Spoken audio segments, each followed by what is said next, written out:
Welcome to The Bone, the podcast that goes deeper. Here we cut through the noise and get straight to the core of the issues that matter.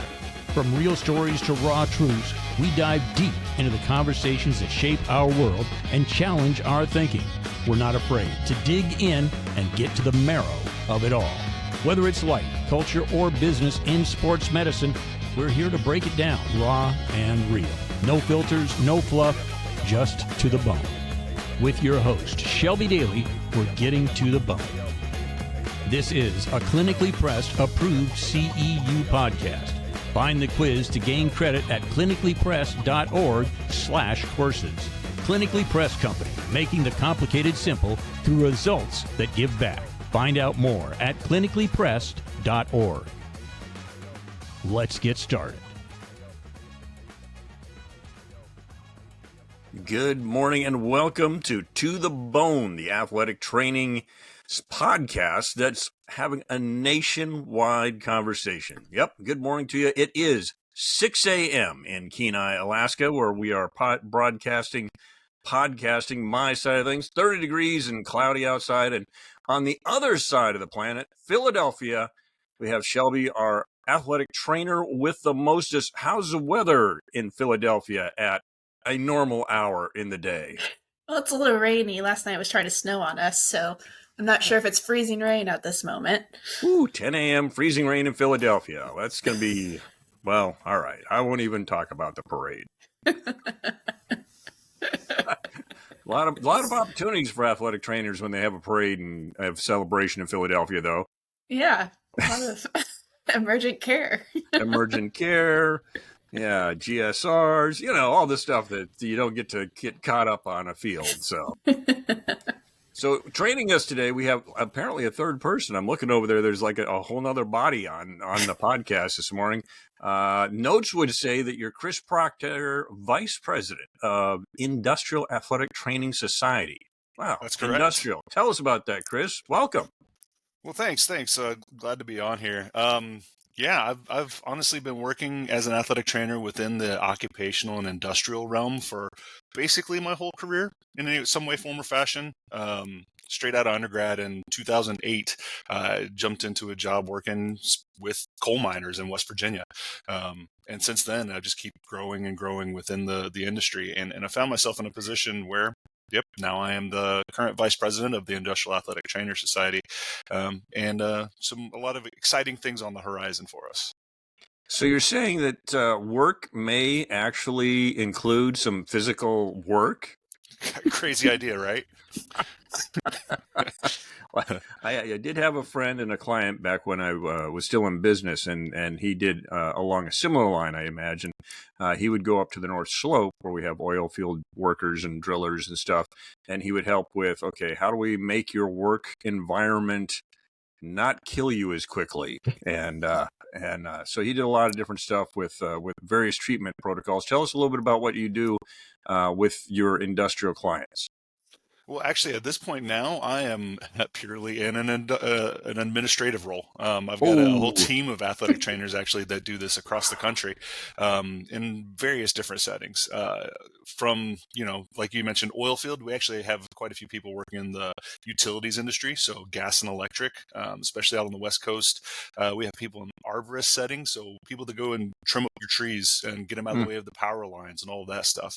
But a vast majority of the folks that I work with are working in factories, working in warehouses, and they're seeing the people there, one, trying to keep them from dying. That's a pretty big thing that we like to stick with. But then, if they do have issues, figuring out how to get them back to where they're at 100%. As an athletic trainer, we think about traditionally getting people returning to play, getting back to where they're doing a lot of the things they love.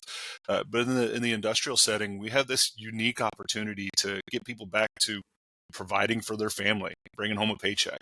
But a lot of it really is that educational piece and trying to be on the preventative side, that forgotten domain of athletic training, that first one of prevention. We have a pretty unique opportunity to really dive into that. So you started out, as you said, working with coal miners, actually, boots on the ground, or actually boots underground, making sure those guys are taken care of. But from that grew the society. How did you move from a practitioner into something larger? Really, I think that was just various conversations had with other people that have been in the industry for quite a while, and just acknowledging uh, some of the areas that we felt like we were being missed, we were being looked over, whether by professional organizations or just the profession as a whole. Uh, we were just really thought of as a niche little section of athletic training. We take care of a few working industrial athletes here and there, but really the majority of our focus for the country was still on secondary schools and getting people in there to take care of high school athletes, or trying to get proper recognition from CMS and get paid. But I think in the meantime, in the background, just this whole section of the profession has been growing at a pretty rapid pace. And finally, we just talked about our frustrations enough and went, hey, why don't we do something about this? And I say we as in the grand sense. I think Susan Ta, our president, actually, she had things starting to move in the background years before we even had these conversations. She just had this vision of where we're going to be, and that's continually evolving. But really, that's where it all started as a group. There was a bunch of us that came together and said, let's do something about it. Oh, very cool. Now, one of the things that, having observed Shelby while she's working with athletes, and then of course the Thanksgiving conversations where she's telling me about some of the frustrations of dealing with athletes. One of the things that seems to be a recurrent theme is athletes have this drive where I want to get back in the game. I want to get back in the game. So you've given them a protocol that says, no, you're not going to be back in the game. Matter of fact, you're not even going to practice the same way that you have been, because we need to let these whether it's the muscles, the tendons, the joints, the whatever, they need to heal so that you can go back to 100%. The difference, I have to imagine, in industrial is you can't get benched.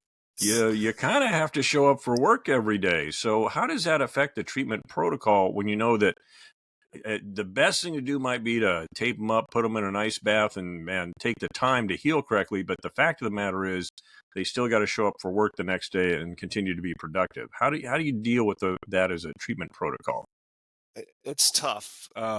Sometimes, you'll run into your easy cases, but I think when you have people that are motivated, like the athletes, you have a lot of the people that, we call them our industrial athletes. They are motivated to get back to work for various reasons. Most of it just, hey, I need a paycheck, and Right. totally understand that. The difficult part is, you can't just say, well, you're just going to sit out and do nothing this week. Because then what good are we even doing the company?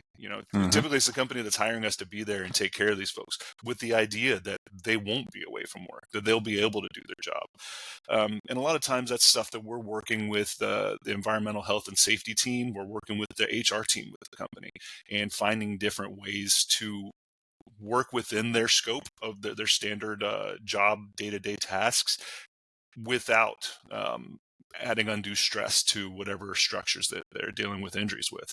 A lot of times that's on the preventative side. We'll go through and analyze the jobs that the individual's at, and then the jobs all around them also. And we can create a rotation strategy. So they've learned more than one position.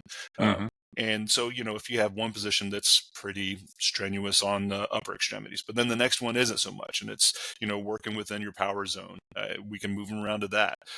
There's a lot of different things that you can do, but it really takes a team effort, and it's almost never just a fully, hey, I don't want you to do this, and then that's the end of the story, because it just doesn't work. Nice. So you're sounds like you're setting up circuit training. Okay, today's a leg day. Yeah. Tomorrow, to an extent, that's a pretty good analogy. Hey, you're hugging the equipment. Get off. I got some reps I got to do here. Exactly. Yeah, well, pretty cool. Now, so when people, I've seen it with Shelby. She'll say, hey, I'm an athletic trainer, and they're like, oh, you work at the gym. Right. There's that preconception. People really don't understand what an athletic trainer does. When it comes to, especially like yours, what are some of the facts and myths that impact your ability when you're having to? I imagine, once you're on the site, they've already bought. They've already said, okay, yeah, this is a good idea. But I got to imagine when you're talking to a manager sometimes, or a potential client, there's a misinformation or a misconception, I guess is a better word, for what and how you operate. What are some of those things that you run into when you're dealing with the industrial side?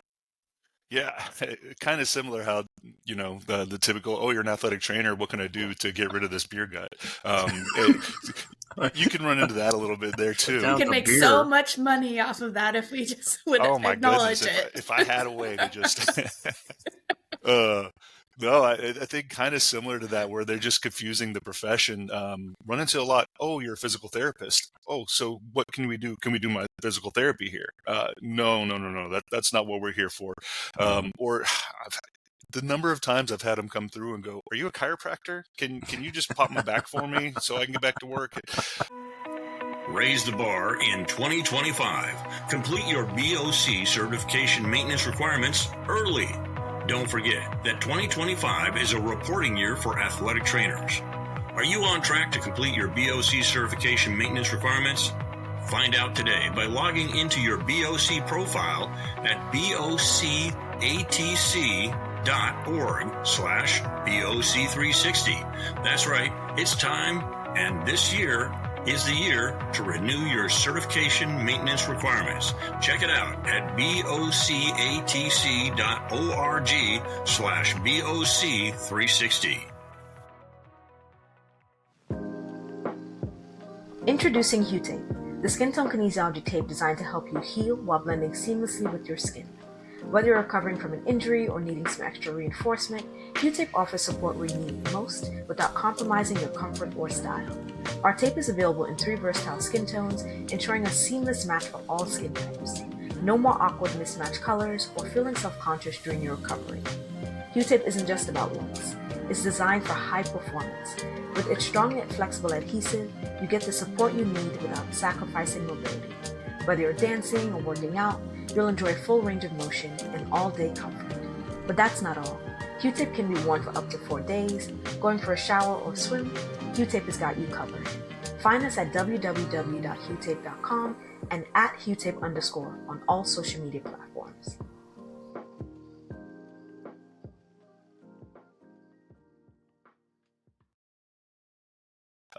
Now, there's a lot of misconception about what we do, a lot of education that has to go into it. But that's part of being there and building the relationships with the employees where they're working. Getting to know them as individuals and as professionals, obviously, and then letting them do the same. Really, just building that trust. That's a big part of it. Other misconceptions, I think. I think a lot of times there's a misconception on the part of, say, supervisors within facilities. They go, hey, you're the guy that's trying to pull my people away, and all these things you're implementing, they're taking time away, and we're going to lose productivity. And for 30 years, there's been study after study after study showing that when you take the time to do the right thing, you use great ergonomics, you use good body mechanics. You do a warm-up, a dynamic warm-up routine. Doing all those things, yeah, it takes a few minutes out, but your productivity is going to be increased and your people aren't going to get hurt. It's a win-win. And I think we saw that. I remember back in the, hold on to your seat here. I can remember the 80s, okay? And even that far back, when you started looking at industrial competition, there was a number of different news stories, and they would go over to like Japan, which was having just a heyday with productivity. And everybody came out in the yard in the morning. They did some calisthenics, they did some warm-ups, and they walked back in. I don't think we've necessarily grasped it at that level in the United States. But you hit a good point. You said it's all about basically the ROI, the return on investment. You pay for an employee to provide a certain level of productivity and value. And so does your organization have a system that helps ATs calculate the ROI for companies? that they work for to show them that, hey, this is actually making you money? I don't know that we have something like that quite yet in the works. I know as a general bit of advice, I tend to point people towards the OSHA safety pays calculator. So there's a calculator where you can go in and estimate what kind of injuries you're having, and just go with whatever percentage decrease you think you're going to have with that. And it'll give you a number to hold for your ROI. And then Cornell University also has an ergonomics calculator for ROI. I really recommend checking those out. They're great options. And outside of IATS and in my current role with WorkCare as my employer, we're in the midst of developing a pretty solid ROI calculator that we'll be rolling out. I'm sure a bunch of that is proprietary stuff, so I don't know all the ins and outs of the background numbers of it, but I know they've done some testing with our ROI calculators and actually getting the numbers from some clients, and they match up very, very closely. So I wouldn't be surprised if that's something that IATS comes out with in the next couple years, but it's not there at the top of the list right now. Mm-hmm. Are they basing those numbers off of workers' comp, or how are they? Do you know what kind of numbers they're gathering from that? Some of it is work comp numbers. Some of it is just the increase in insurance premiums that comes with OSHA recordable injuries. So for those that aren't into the industrial setting or haven't dealt with it much, when you have injuries in the workplace, if they require treatment beyond what OSHA calls first aid, they have to go on the OSHA 300 log, and that gets sent into OSHA every year. So they have a list of all of your injuries. If you're getting a ton of injuries, that makes OSHA take a closer look, and insurance companies go, we're going to raise your premiums a little bit. Mm-hmm. And so even just out of that, there's a lot of money savings involved with it. So looking at the traditional athletic training, I guess nobody's really come up with kind of a program like this ultimately. And I mean, we can base the injuries we're seeing in the athletic training room in traditional sense off of insurance. But I guess, have you seen anything that helps us create the numbers? I really don't know. The hardest part is quantifying injuries that didn't happen. Saying, oh, sure, I saved you $40,000 on a shoulder surgery, but did I? We don't know because it didn't happen. I mean, you can compare numbers to other industry standards or even, year over year data. But the hard part is just putting solid science to the numbers and saying, this is how I can prove that I saved you $4 million this year. Well, and then you almost have to have access to comparables. So, and it's very hard to say manufacturer A and manufacturer B have exactly the same manufacturing process. Now, it may be pretty close, but everybody's got the pride factor. No, we do it differently because, our process is better. But yeah, you'd have to have the ability to get to some data that a lot of companies are not going to want to share. Exactly. So as we've seen the industrial setting being very lucrative for athletic trainers out of all of the settings, what are some of the factors that you think is setting you guys apart and being able to pay out athletic trainers at a relatively good rate? I don't think it has always been that way, honestly, in the industrial setting. Even when I first started, we were right on par with college, and it wasn't that great. The work-life balance was a big part of it, and that really started to drive it. I think as a whole, there's been enough of an awakening within industry that we need to have these people in here working in a preventative role that they're going, hey, these ROI numbers that you're giving me, even just directly what I'm seeing, justifies paying more. And I think over time we're creating competition, not just within the industrial setting, but across athletic training as a whole. So there's fewer athletic trainers coming out of athletic training programs because they're smaller now. They're master's programs, so there's less workers available and there's more jobs. So competition breeds success. Really, it's making things better for athletic trainers as a whole. And I like how I think mostly about the industrial setting because that's where I am. But I think it is actually starting to move the needle for other settings like traditional collegiate, for secondary school, things like that, because they're going, well, I can't pay somebody to work 80 hours a week for 40 grand. When I got an industrial job over here that's going to pay 75 for somebody out of school for a 40-hour work week, and they know they're going to go home and see their family every night. Yeah, I think just that competition, that's going to drive it. It's going to continue to drive it. Yeah. Well, and that's where I had a conversation with secondary insurance, AG Specialties, a few episodes ago. And, athletic trainers keep saying the ROI, the ROI, the ROI, but they're not actually presenting the data in the appropriate way to actually decrease the premium cost. With you guys in the industrial setting, you guys have that preventative building block, and that's really what the secondary insurance needs. It's not necessarily how much we're saving the insurance from the care that we're providing in the athletic training room. It's actually having that longitudinal data of the preventions, or not even prevention screening, the functional screening, and then having that to compare postseason data. So it's where I kind of keep pointing out with the ROI argument is that we're not utilizing those numbers correctly and presenting it in a way that is actually saving money to anybody.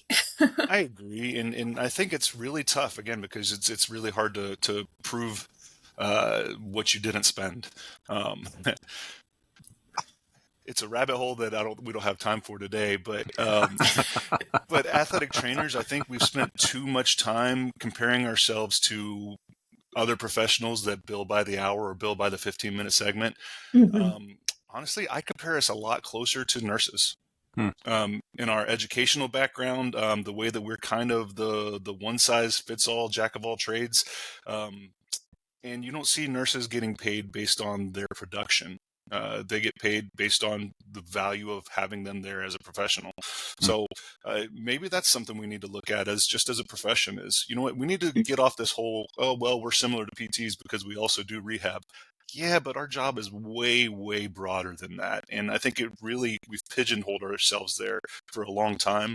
And yeah, I don't mean to hijack it with that little tangent rabbit hole, but that is a conversation I would love to have, is just how we're not that. We're not here to bill minutes. We're here to provide the service, and you need to value this service. Yeah. Well, it very minimizes what we actually do ultimately too, is that usually physical therapists are reactive. They are seeing someone post-surgery, post-injury, where we're seeing the athlete through the whole fan of their performance. Right. And there's just so many more segments that are more valuable than the reactive portion, which we're trying to prevent them from getting to. Right. So, yeah, I don't know how we put a cost on that ultimately. Well, so part of this comes back to we talked about the folks who are paying for this. Okay, the companies that are signing up for these services. One of the things that as a company owner and management that you run into that's very, very difficult sometimes is how are your customers, your actual industrial athletes, how do they accept new ways of doing things? Because my observation of individuals who are very comfortable in how they do their jobs, it is sometimes that last mile that is just the killer. Hey guys, we're going to do something. Oh my God, are you sons of guns going to change something again? We're not done with the last change that you guys tried to implement. And oh my gosh, you're going to make us, we are so tired from just the number of changes. So what are you getting? I can imagine once you've implemented and they go, oh, my shoulder doesn't hurt anymore 3 weeks down the road. That's a good thing. But there's that, how do you get that buy-in from your industrial athletes that there might be a better way to do this? That's the $1 million question, I believe. Honestly, the places it'll be good for you. Just do it. It'll be good for you. You'll feel better in the morning. Because I said so. Oh, Dad, where you been? I think where I've seen that the most successful has been places that had the buy-in from the top down. So it's not trying to create from the bottom and go, you know what, I'm working with the new hires and we're going to teach them as they come in that this is the way it's done. And, eventually they're not going to be the new hires. They're going to be the old guys. And by the time that all the following classes come through, then they'll all be on the same page. It's been something I've tried before. I've tried that in multiple places and had limited success. But where you're really going to have your most success is when you have the plant manager come through and say, "Hey, I've got this athletic trainer here that is going to work with you to make your job easier and to make you have less injuries. So you're going to feel better at the end of the day. You're going to enjoy life outside of work," and really getting through that idea. But it has to start at the very top, because I've been in other places before where plant management's like, "We're doing this because my corporate leaders said that we're doing this, and just don't change anything." I've run into that. I've been there before, and it's been a very big struggle. But you know what? In those situations, eventually those plant managers end up not being plant managers anymore. Because it's obvious when comparing to other places that they're not making the changes, they're not growing with the times, and they're stuck in the 1994 mentality of how you're supposed to do work, and rub some dirt on it and spin on it and you'll be okay. And understanding that Hold it. Time out. Yeah, exactly. That is part of my first aid kit. I have hermetically sealed dirt just to make sure I'm taking care of things. And It's the good as super long glue. as it comes. Right. Oh, yeah. Listen, I put super glue on my daughter's hand last night. She's 5 years old. She got a little cut, and I was like, "In there with the super glue. Let's get it." I love it. Yeah. And you thought I was a bad parent. Golly. Well, when your medical kit is the garage, I don't know. You're going to have to get a bone saw somewhere. Might as well be from Makita, you know? Right. Oh. All right. I interrupted your flow there. I apologize, but you just left yourself open. The managers. Well, and yeah, and I think you made a good point there, that you kind of took it to the next field that your organization kind of addresses, and that they're not just talking about the practice. You're also advocating, and you're doing it in such a way that you're building community through education. I think that's actually your acronym, if I got it right, right? Yes. Okay. Yeah. You got paid to say that. Bingo. There you go. Yeah, it's easy to remember because it's PACE, Practice, Advocacy, Community, and Education. Although right. I initially said CAPE, but whatever, they didn't go with that. Same letters. You just wanted the mask and the cape that went with the acronym. 100%. I would have had one specially made with the IATS logo on it. Wear it around with my safety glasses and a hard hat. There you go. Outstanding. So, hey, listeners, ever find yourself on the sidelines needing that one crucial item? Look no further than Nexus Sports Medicine.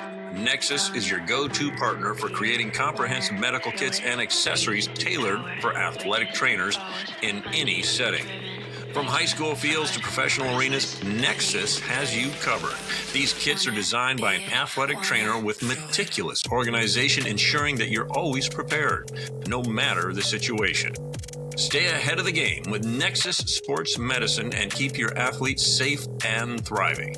Check out Nexus Sports Medicine at nexus-sportsmed.com. That's Nexus, NEXUS-sports, SPORTSMED.com to find out more and get your perfect gear today.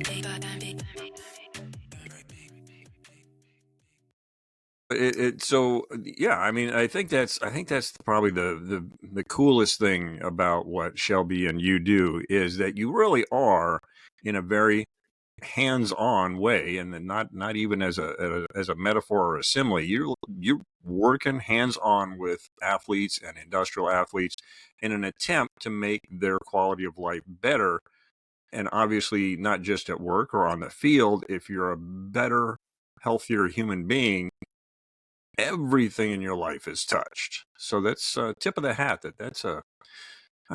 We've said it all. Okay, we're done. Turn off the mic. Moving on. No, I think that's a really good point, though. That's something that we want to drive home just as healthcare providers in general. Yes, we're here for your musculoskeletal concern. Yes, we're here for whatever illness you're dealing with right now. but we want this to be a long-term thing. I want it to be when you walk out of this factory in 20 years for the last time and you've retired, I want you to be able to actually have a life.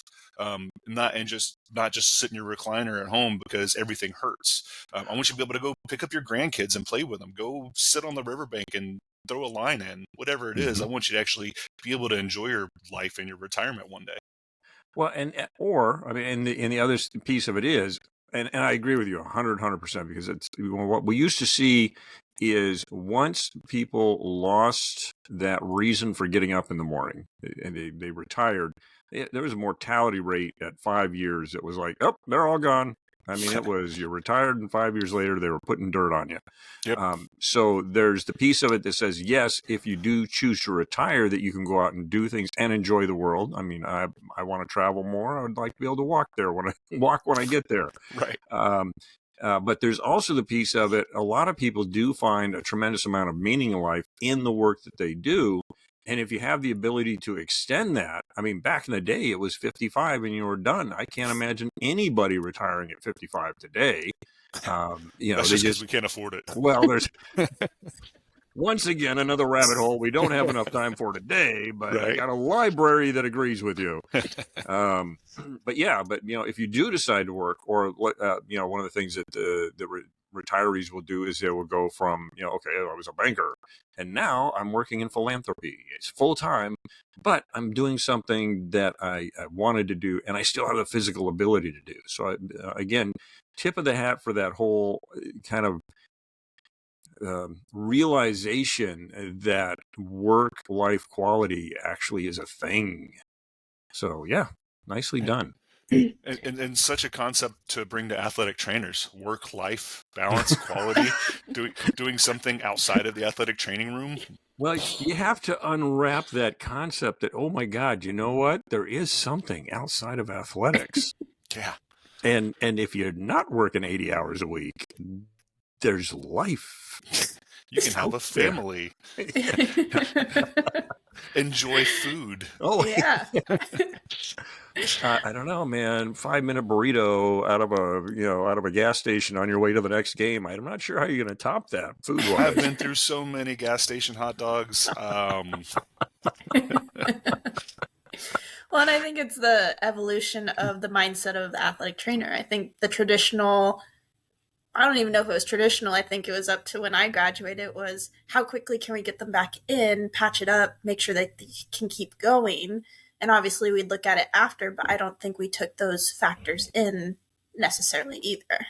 Yeah, I agree. And I think we've done more over the years to not focus on just the immediate right now, but look at the grand scheme of things. Yeah, can I probably get this kid with a meniscus tear back into play in this basketball game? Yeah, but are we going to create long-term damage because we're doing things that aren't necessary? He's not going D1. Sorry, parents, don't mean to crush your bubble. But we need to think about this kid's long-term health. We don't want him dealing with arthritic changes in his knees when he's 30 and getting a knee replacement when he's 40. So thinking about the long-term effects of what we do, I think is something that we've escaping from the athletics mentality, although we're dealing with athletes, and looking at it as healthcare providers. Crazy concept. Crazy concept. Now, something that apparently is evolving that I'm seeing some notes on here is heat. Apparently, heat is causing issues for workers. Is that what I'm reading here? I believe it. Just like any other athletes. I'm in Alaska, and if you have excess heat, we might be able to make a deal. Listen, I'm in Texas. We have plenty of excess heat. And I have some ice I'll sell you. Let me tell you. I'm good. You can keep it. I think there's always been heat issues, just like anything else. I had somebody that was working in a factory in Dallas, or a warehouse, excuse me. They didn't have air conditioning. So it's Dallas, Texas. It's getting 115, 120 degrees in the summer, and they're not doing crazy strenuous work, but still, you're in a metal building. Yeah, they got those giant fans up top, but those are just circulating the oven air. It's like you're in a convection oven in there. Takes less time with a convection oven. I'm just saying. That's true. It's better it's flavor too. Well, better crisp. But yeah, so the people are actually going, hey, wait. why don't we do something about this? Especially since we have athletic trainers that are going into these jobs. So they're like, hey, there's no way I would let my athletes practice in this. Why am I letting you out here for 8 hours in a row or more in this heat without taking proper precautions? So I think it's just people starting to notice and starting to pay attention and do the right thing about it. I think before it was really just, well, there's no OSHA guideline telling me that we can't work in this, so we're going to work in this. Well, and if we take it back to our sports roots, okay, so I don't know if you knew this, but there was kind of a big football game that just happened. Apparently Philadelphia was doing something right this year. I don't know. But if you look at that game, it's there's the amount of time on the clock, and they say, there's so many minutes in a game, and yada yada. It takes 4 hours to play the Super Bowl. So when you think about it, if you're working a standard 8-hour day, that's 2 Super Bowls. Because even if you look at the athletes, yes, when they're on the field, they're running, but there's an entire bench of guys sitting there, right? And they're just as much in need of accurate athletic training for the guys who are waiting to go in for the offense or the defense or the man. They overworked that kicker. I'm just saying he got a lot of exposure. So that was an atypical work experience for him. But yeah, every day is 2 Super Bowls, realistically. Yeah. And well, unless it's delivery day and the truck is just pulled up, then it's right. Yeah, something different.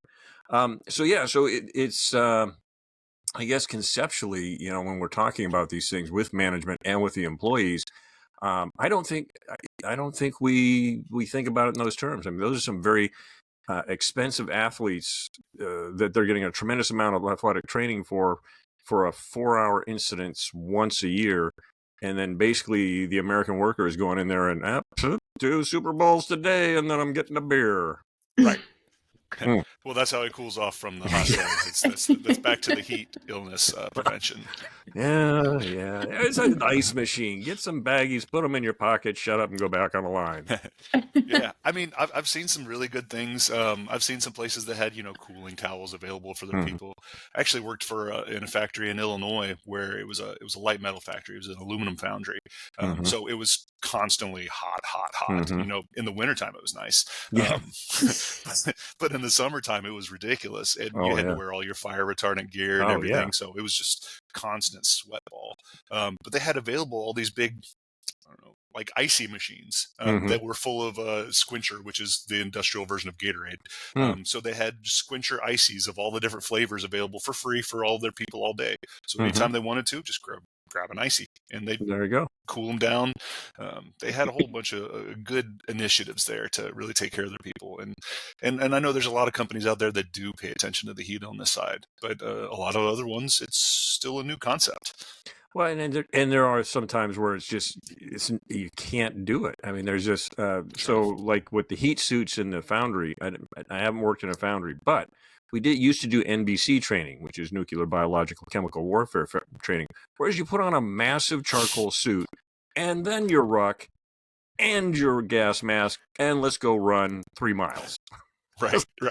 So we might need some water at the other end. Oh, there's a dirty stream. Drink. Yeah, and it's just that getting used to it. Obviously they didn't do that on day one because they'd have had a lot of people really fall out. Right. But yeah, just that acclimatization, getting used to it, building it up little by little, and it's still to a point. You have to understand that there's a point where we're not crossing that line. Otherwise, you're going to have people falling out. Oh yeah.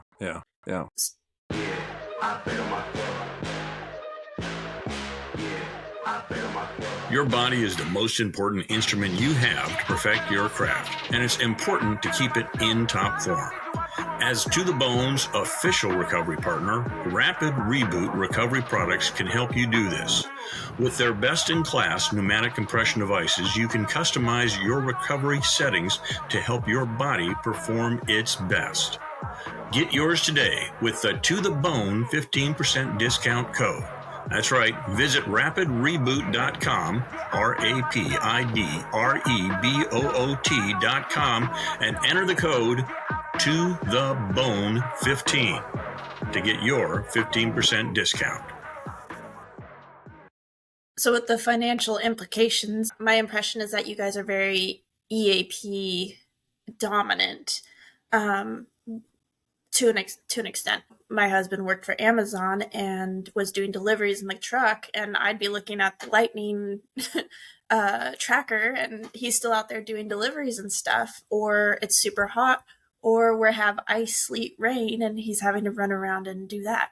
Obviously, they're helping with the equipment, like they bought him boots and they do the ices and the water and snacks and stuff. But I mean, how much influence does an athletic trainer have to be like, hey, we got to stop operations because this is unsafe? It's really something that depends from one client to the next, honestly.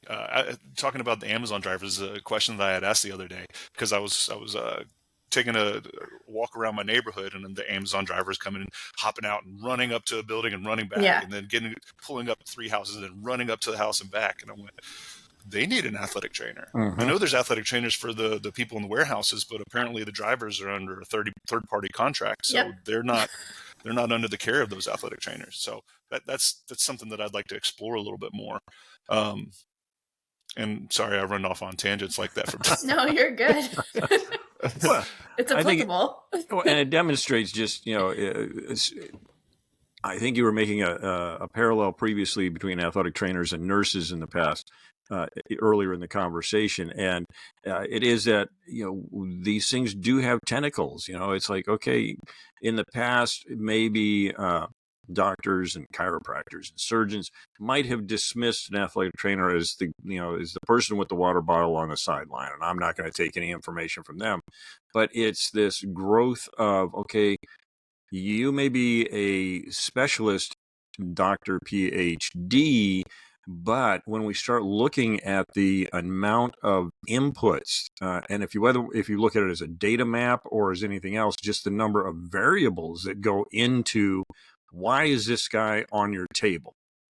Okay, and that's you think back to like a Jim Thorpe or somebody, who's this multi-discipline athlete who is just kind of naturally good at everything, but also worked because he didn't have the financial advantages that other students did.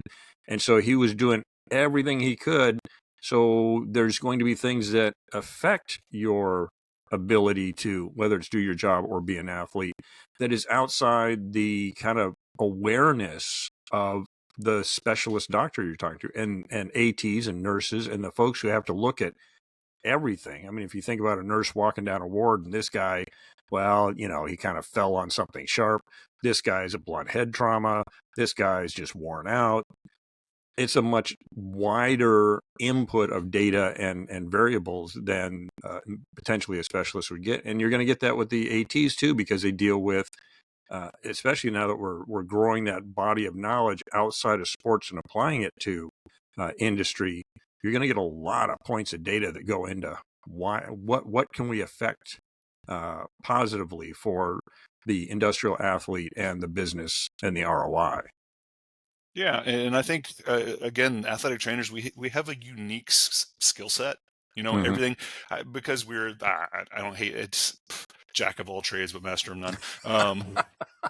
We've all heard it a million times, but it tends to be, we're trained in so many different areas, and we can affect people in so many different ways, more than just, our traditional musculoskeletal and concussion care, hydration, nutrition, whatever. I had a guy in a factory that I saw him for a shoulder issue. He was like, I can't take any time off, and I have to work. He worked a double shift every single day.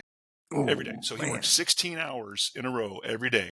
So that means at max, if you had a half an hour drive home, grab a bite to eat and get to sleep, he's probably getting 4 hours of sleep a night, and he's like, I can't take any time off of that. I have to work a double every day because I have 3 alimonies and and all this child support. And I'm like, he was an oil field worker. Okay. Yeah. right. Yeah. But there's so many things going on beyond what the typical traditional provider is going to find. You go into a doctor's office to talk about your shoulder, they're not going to ask about your day-to-day life and what you're doing outside of work and how you're making these things work. It's just, does it hurt here? Okay. well, here, I'm going to set you up to go see an orthopod, and then maybe we'll get you set up for surgery. Good luck. Whereas we at the time, he was coming to see me in the clinic in the factory, and, we could take 20 minutes, and I'm going to talk to you about your day, find out how it's going, how this is affecting you outside of your normal work tasks.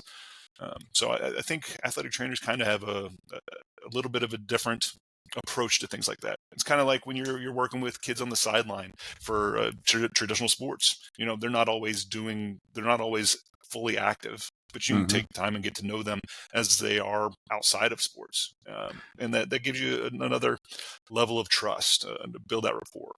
Well, and we talked previously about it too, the proving the negative. It's like, okay, we're trying to prove to you that you didn't spend this money because we actually did something proactive and the people showed up for work.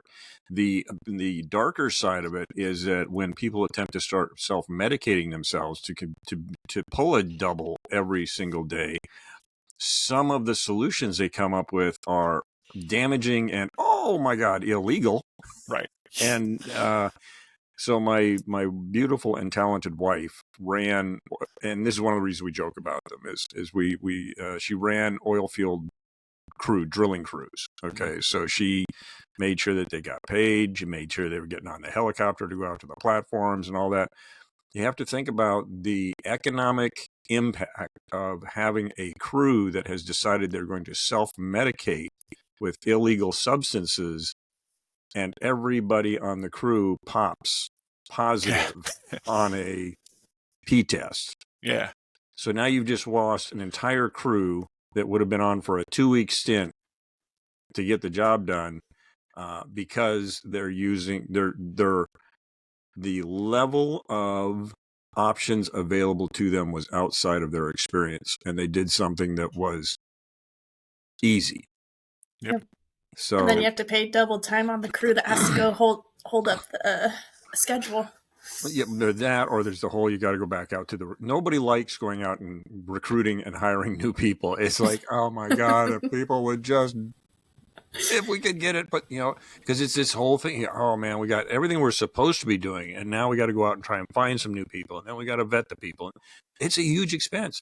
So yes, if you could proactively give the tools to those industrial athletes that says you don't need to use drugs, illegal drugs, or the middle management favorite, the double martini, right. You can.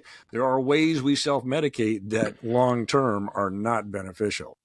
Yeah. No, I remember probably, 15, 20 years ago, there's a big issue with ephedra, with pilots taking ephedra. It wasn't anything illegal, but it was something they're like, hey, I'm doing this for hours and hours and hours on end. I'm going way beyond what my physical capacity is. And then popping ephedra, or, sometimes more of the illegal things that also ended in etamine.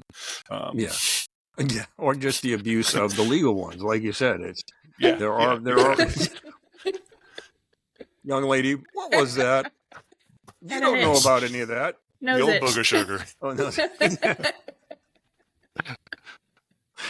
no. But yeah, no, a lot of those things. And I think part of that is also just the organization administration side, working with plant management to go, this is a bad idea. I worked in a factory that during COVID, they shut down for about 2 months. But when they came back, they went, well, we're 2 months behind on all of our orders. So now let's work 7 days a week, 12-hour shifts. And turn the screw. Yeah, exactly. But turn up the line. Yeah. Well, working 80 hours a week, that's way more than their bodies are made to do in this factory. It's not like they're sitting at a desk, and even still 80 hours at a desk is exhausting.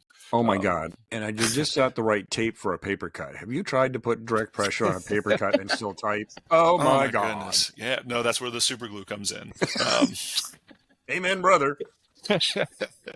Yeah, so getting across to them, we talked about the other injury prevention stuff, like doing pre-shift warm-up stuff, or taking care of heat illness, or providing hydration options. But understanding how far somebody should work, how many hours in a week is too much.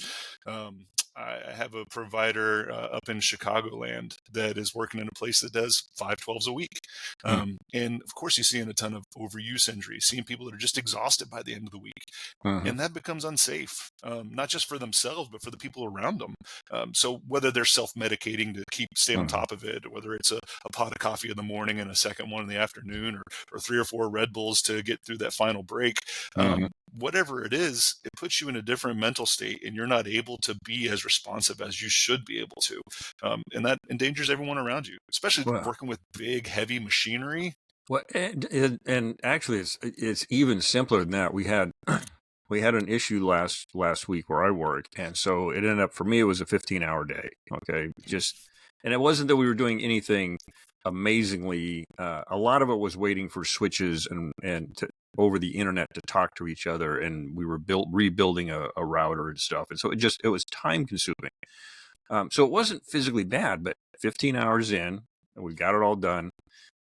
I was back at work the next morning at 8 a.m. But what I noticed at the end of the day, after the 15-hour day, I had an employee talking to me about something. She said, "Okay, here's how we're doing." And I couldn't keep up with her. The mental fog that hit at the 8th hour of the day after was like I said, "I'm sorry. Could you move your lips a little more slowly? Because I'm just not getting it." And she was like, "Oh, what happened? When did you get out of here?" I was like, "Oh," she said, "Man."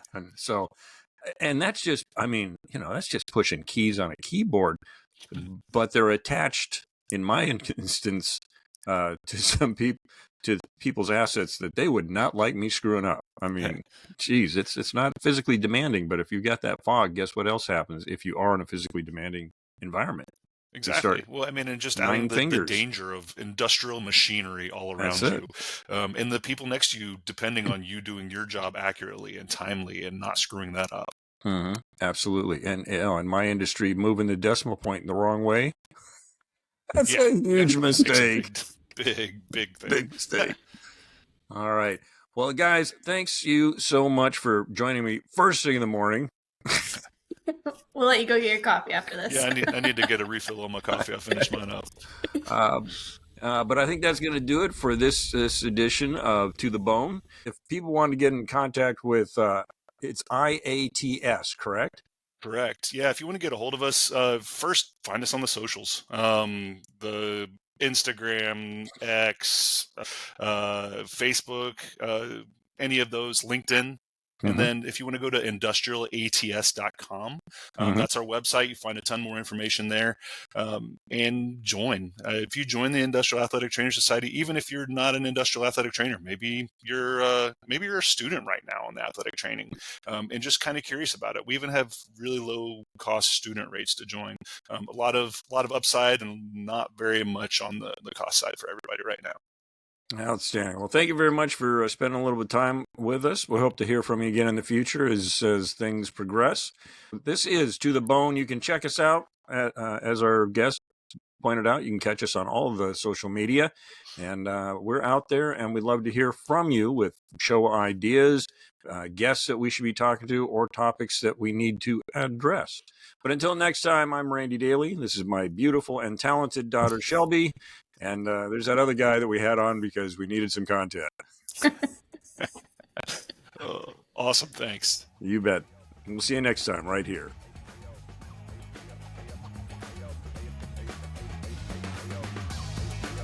That's it for today's episode of To the Bone. I hope we've sparked some new thoughts, challenged your perspectives, or simply reminded you to dig a little deeper. Remember, life isn't just about what's on the surface. Sometimes you've got to cut deeper and get to the bone of what really matters. To the Bone podcast is a product of Daly LLC. It's hosted and produced by Shelby Daly, ATC, and Randy Daly. No clinical decision-making should be based solely on one source. While care is taken to ensure accuracy, factual errors can be present. For more on the show, visit www.tothebonepodcast.com. If you enjoyed this episode, be sure to subscribe, rate, and leave a review. Get involved in the conversation. You can find us at www.tothebonepodcast.com. Drop us topic suggestions or be a potential guest. We're all about connecting with you, our listeners. Until next time, stay curious, stay grounded, and keep cutting deep.